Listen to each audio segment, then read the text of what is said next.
And action. Hi, everybody. Amber here. Welcome back to In Conversation with ATF. My guest today is an actor, a voice actor. He is best known for being the voice of Flint in the G.I. Joe franchise, along with other shows such as Transformers. Yes, he is actually Marissa Fairborn's father. It's been made canon by Flint Dille. Family Guy, Robot Chicken, and was it? I can't remember what was it called. Community or Continuity? Might have been Uh, Community. The yeah, little the sitcom. Oh, and there's a little Flint there, and a big Flint. swag. I have collected so few of these. It's just terrible. If I could wind the clock back about 40 years and just fill a duffel bag with this stuff, I'd be a thousandaire. Definitely. You should have gotten all the Flint merchandise free, I think. Well, they Has Hasbro was happy to sign the checks, but that was about it. Actually, what they did do on the first recording session for GI Joe for the miniseries with Duke and Scarlet and Lady J and Flint and Cobra Commander and Destro Yeah. behind the mics, a young woman was the script person came in and passed out scripts to us. We're all standing on our microphones with Wally Burr recording in Studio Yeah. City, California. And she Mhm. said, I'm supposed to tell you two things. One, nobody dies in G.I. Joe. And we said, wait a minute, it's a war cartoon.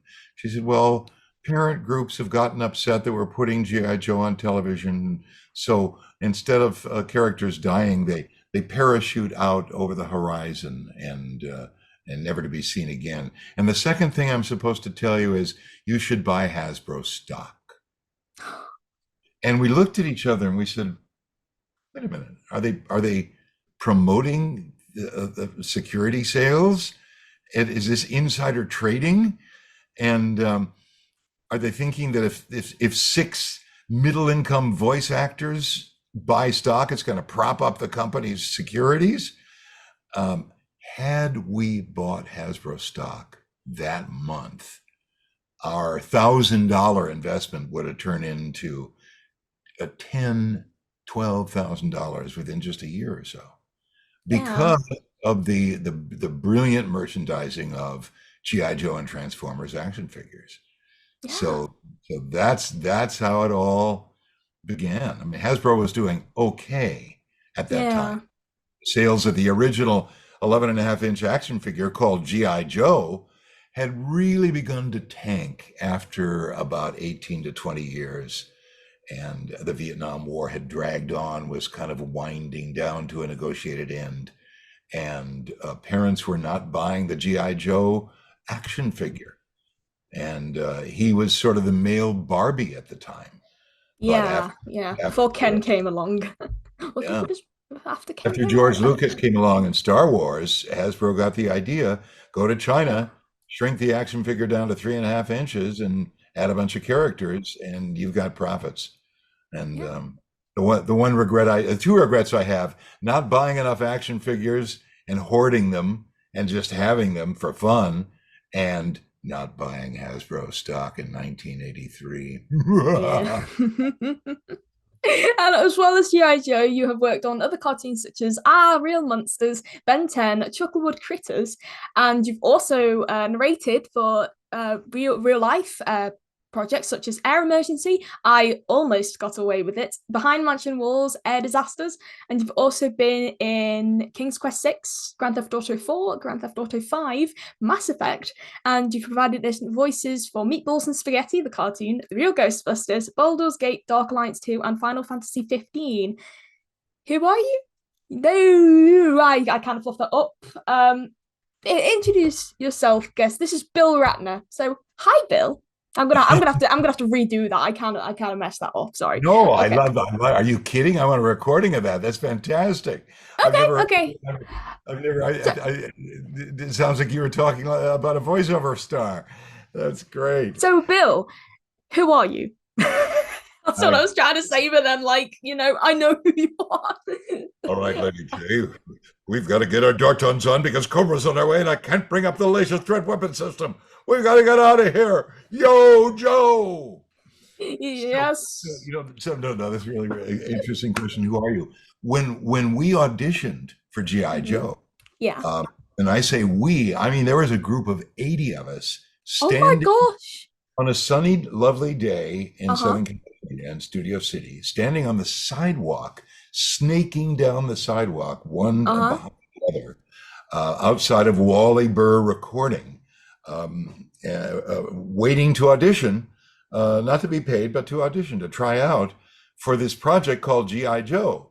And all I knew was there were some friends there, and I knew Hal, and I knew Robert David Hall, and Neil, and Michael Bell. We all knew each other from doing commercials and doing other cartoons, Kind of made and sense also because G.I. Joe was made by Sunbow, who also made the Transformers. So it kind of makes sense that there were people from the Transformers who were on G.I. Joe as well. right, but this is before both of them actually were aired. This is before both of them Oh, were. right. Oh, right. Okay. I didn't know which audition process came first. And this is really before the final animation was done as well. The Uh-huh. crude and the rough animation had been done, but not the in-betweening. The characters had been drawn and sketched and approved by Hasbro and Sunbow.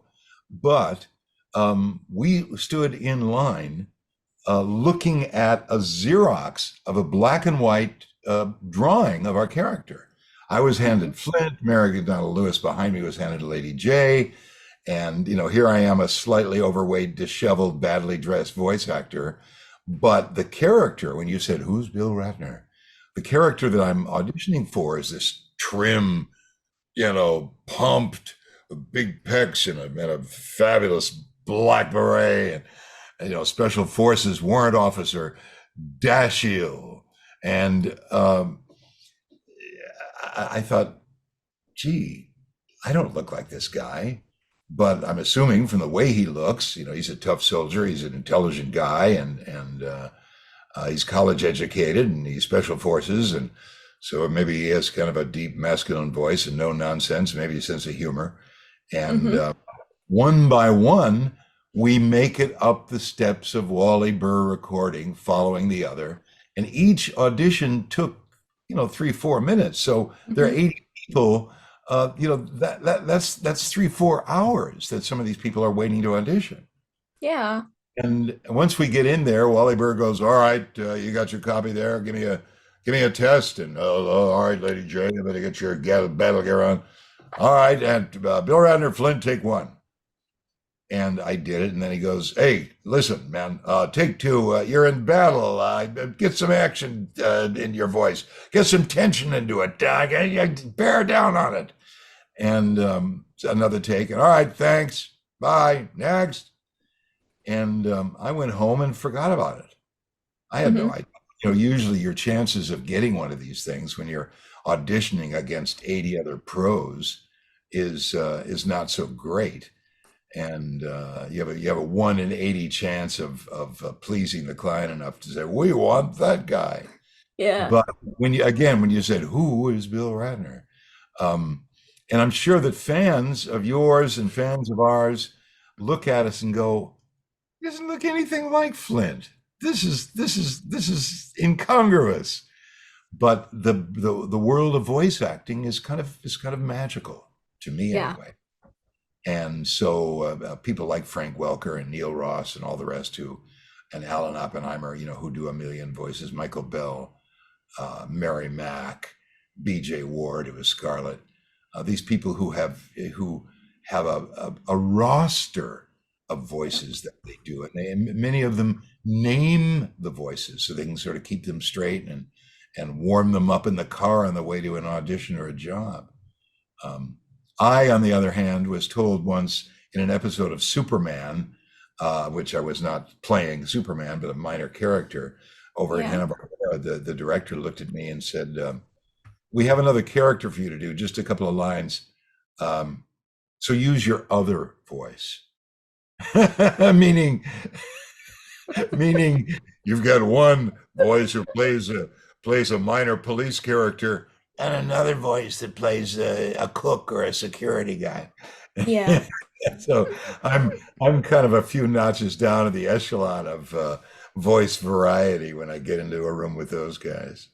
Yeah, yeah. Well, I think it's actually amazing how you remember nearly every little detail about your audition for GI Joe. I don't think I've talked to anyone else about their sort of like auditions for GI Joe. So that is the first time I'm hearing about what the audition process was like with Wally Burr. But yeah, just thinking about all the stars we worked with who aren't here with us anymore, Will Ryan, Chris Latta, and just a few others. Just just And seems crazy, really. and Chris was a character with that voice. And I thought, how on earth is this guy able to show up for work every day, session after session, doing that voice? And then he mumbled something about having to do a comedy gig that night, and I said, "What?" And he was a stand-up comedian in his other life. At night, Yeah. during the day, he was in GI Joe as a bad guy. At Yeah, and night, Transformers. and at night he was a wonderfully manic, funny, crazy stand-up comic. And Yeah, that stand-up comedy scene in the 80s was wild, as I'm sure people who've read about Robin Williams, I've John seen. Yeah, Belushi, and yeah, so he burned the candle at both ends, but has left us with a legacy. You could probably go on YouTube and search Chris Latta, Latta, I believe, yeah, and yeah. Chris Latta stand-up comedy, and probably see an old pre-iPhone recording of Chris doing this wonderfully manic stand-up with lots of crazy voices. Yeah, a lot of like all these people, some of them came from stand up. I know Frank Welker did, so that was another background that he sort of came from. I'm glad I knew you would talk about Chris because my headphones actually disconnected, so I couldn't hear a word you were saying. And then I heard stand up comedian. I was like, yeah, he's on about Chris. Okay, I think I know. I think I know what's going on now. But I'll probably watch it on the playback and think, oh, that's what he said. So obviously, to people at home, it probably look like anything's happened, but you see me just like so you're just trying to bring your phone and just be just struggling there. So you also voiced Flint in Transformers as well because it turns out Dashiell, is it Dashiell or Dashiell? I Dashiell didn't is his first, Dashiell, yeah, yeah, and, Dashiell. and So it was yeah. it was Flint's father, and there's a little bit of a scandal here. Oh, Uh, right. Lady J and Flint were of course, as some perceived, a romantic item, and it Oh, was it was kept subtle in the show. yeah. There's a scene on the roof of the Joe headquarters where they're sunning themselves, and Lady J asks Flint to apply some sunscreen to her shoulders, and that's as far as it went in the cartoon on camera. However, all of a sudden, the daughter of Flint appears in Transformers. Marissa, yeah. Then the Marissa, and then the ghost of her grandfather, who of course is Flint's father. And we're going, oh, wait a minute, where did she come from? How was she born? Well, we're guessing Flint and Lady J. I So know. that was my one crossover. And Mm-hmm. unlike many, I didn't play other characters in Transformers. I was just asked to come in and do the voice of Flint's father with gray hair, and he looked like Flint and sounded a bit like Flint and a little older. Ah, yes, And they put on the Transformers Wikipedia that it's Flint himself. It doesn't say, it just says Flint from G.I. Joe was the father of Marissa Fairborn. It no, doesn't say anything. there was a little bit of crossover, but it's mainly my voice was the voice of Flint's father, a different Ah, character. right. Yeah, I was And gonna say it's quite confusing how it's written on here, to be fair. Like it says something about Flint himself appearing in the show, but then like he voiced Flint in the show or Flint's father or something. But my head will get around it eventually. well, Flint himself in Transformers was a very, very minor character, if a Yeah, character at all. yeah, And the one that's more memorable is was his father, who the ghost of his dead father, speaking to his granddaughter, saying, "Buck up, kid. You're yeah, tough. You're on it. Go yeah, forward." yeah, yeah. Yeah. And okay, so we've got 5 minutes left, Bill, until you start work for the day. So I'm going to round off part one with my big question, as I like to ask everybody at the end. It's like the big one. Maybe everyone, maybe not everyone, have been waiting has been waiting for this part, but you know. So Bill, my big question to you is. So, of course, Marissa Fairborn's voice actress is the lovely Susan Blue, who I have met in person. Do you remember working with her at all? And if so, what was it like? Remember working with Susan Blue, the voice of Marissa Susan Fairborn. Blue, who was the voice of at one point 10 different cartoons. A brilliant Susan Blue, Yeah, yeah. who also wrote one of the first books about voice acting. There have been books written in the UK and the US about voice production, certainly by the brilliant theatrical voice coaches. But Sue Blue wrote, I forget the title of it, but you can go on Amazon or wherever you buy your books, Mhm. um, and look for her book about voice and voice acting, which was brilliant. Word And of mouth, a guide to commercial voiceover excellence. yeah, Word of Mouth is the title, and Yep. a whole spate of books about voice acting came after that. But she was one of the pioneers. Hang on a second. There we are. Hang on. I was going to say, because I've met her, I met Susan. It was at a Transformers convention back in August, and she was so lovely. That's not either. Oh, fantastic! Yeah, she's with just a wonderful voice, and she will work forever. That's the interesting thing about voice actors, unless they abuse themselves with various substances, liquid and otherwise, the voice lives on. And Sue Blue is, of course, one of those people who could sound six or 96, depending on the character. Yeah, definitely. She is a remarkable person. Right, Bill, I'm really, really sorry that we've got to get separated in a minute, but I know Well, you've got to start work. I was late, and you're It's very okay. my That's fault. So okay. let's do this again. We'll off camera. We'll plan another session. Yeah, well, if you want to talk outside an interview or just like generally, if you want me to tell you my sort of We could do story and it. everything. Yeah, and I'm happy to do this again as well. Yeah, yeah. I'll give you my contact info over email if you want to reach out or just want to chat. Because I have Cool. everyone on Yeah, speed dial. It's just you know, Amber, let's it's put it this way: if you want to do more of this, or yeah. if you've had enough of me, which many people, Bill, I've had enough. Good day. But if you want to do more to fill in, history or whatever, let me know. I'll just Yeah, write to you. I'd love Yeah, to do a part two, definitely. cool. So I'm gonna do like a little fake outro now, and then I'll probably say goodbye to you if that's okay. Good. Cool. Um, well, we will be back at some point with a part two, but thank you for joining us, and I mean you at home, to talk all things G.I. Joe with my guest, Bill Ratner. You've been watching In Conversation with ATF. Bill, where can we find you on the internet? Is there anything you'd like to promote? Where have you got any social media? Yes, you can go on Amazon and buy all my books. I've actually written a GI Joe poem, but I've during the pandemic, the storytelling scene, the live stage storytelling scene, which happens all across the English-speaking world, Mm. from pubs to coffee shops to theaters, the Moth Radio Hour, and so on, was put on hold by the pandemic.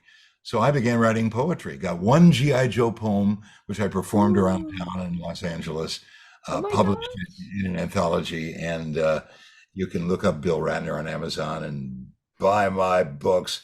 Is it about the money? No, it's just that I love to get my wacky writing in fans' hands and friends' hands, and share the world of GI Joe and the world of Bill Ratner. I genuinely thought you were gonna say go on Amazon and buy all of Hasbro's stock. Buy all the G.I. Joe merchandise. I don't get a percentage of that. Oh damn, don't even know royalties. Did you even get royalties when G.I. Joe was screened on TV? Because of our union, because of the Screen Actors Guild, Mm-hmm. uh, we got what we call residuals, the same as a royalty, Residuals, yeah. which was terrific.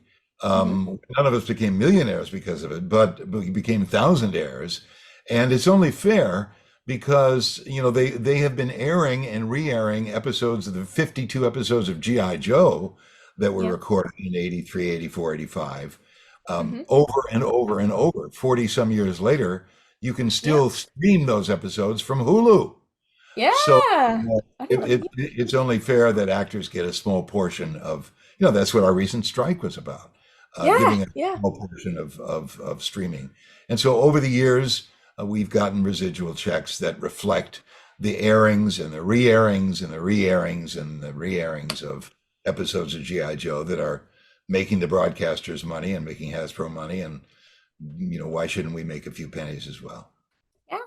Yeah. Well, I'm glad. I'm glad that you got, with the with strike and everything, it's sort of, getting actors where they want, if you know what I mean. Like, you Yeah. get what I'm trying to say. Obviously it's a different union over here in the UK, so I don't really know much about how it, goes in the US. But yeah, I hope everything. Certainly, same idea. The UK has very strong actors unions for radio and television and film, and we salute you. Thank you. We salute you too, Bill, all the way from the UK to the United States. Thank you, Amber. This has been fun. You're No, welcome. no. Yo, Joe! With that, thank you so much for watching, and we'll see you soon.